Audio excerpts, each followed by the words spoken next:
Hi friends. ఇప్పుడే 'biker' movie చూడటం జరిగింది. శర్వానంద్ గారిది. సినిమా అయితే నాకు పెద్దగా నచ్చలేదండి. యావరేజ్ అనిపించింది. ఎందుకు అనేది కూడా చెప్తాను. ఈ సినిమాలో మెయిన్ వచ్చేసి ఎమోషన్, ఫాదర్ సన్ ఎమోషన్ ఉంటదండి. అది సరిగ్గా పండలేదు. అదే మెయిన్ రీజన్ సినిమా అనేది ఈ విధంగా యావరేజ్ టాక్ తెచ్చుకోవడానికి ప్రధాన కారణం. రాజశేఖర్‌కి, శర్వానంద్‌కి మధ్య ఉన్న ఎమోషన్ అనేది పండలేదు.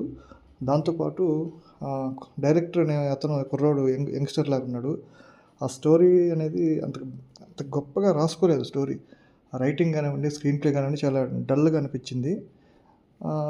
ఒక విధంగా చూస్తే నాకు జాలేసింది ఆ డైరెక్టర్ మీద. ఎవరు 'అభిలాష్ రెడ్డి' అంట కొత్తోడు. మనకు తెలీదు పెద్దగా.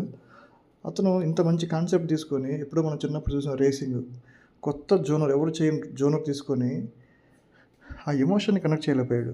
ఆ ఎమోషన్ గనుక కనెక్ట్ చేసుంటే 'ఫాదర్ సన్‌కి' సినిమా అనేది భయంకర హిట్ అయ్యేది. ఎందుకంటే బైక్ రేసింగ్ స్టంట్స్ అనేవి ఎక్స్ట్రార్డినరీగా వచ్చినాయి. అవి హైలైట్ సినిమాకి. కాకపోతే నువ్వెంత పెద్ద స్టంట్లు, పెద్ద పెద్ద బడ్జెట్లు పెట్టి, సెట్లు పెట్టి తీసినా సరే, ఆ ఎమోషన్ గనుక కనెక్ట్ చేయలేకపోతే సినిమా అనేది డిజాస్టర్ అవుతుందనేది మనకి చాలా సినిమాలు నిరూపించాయి. సో, ఆ కోవలోకి చెందుతుంది ఈ సినిమా.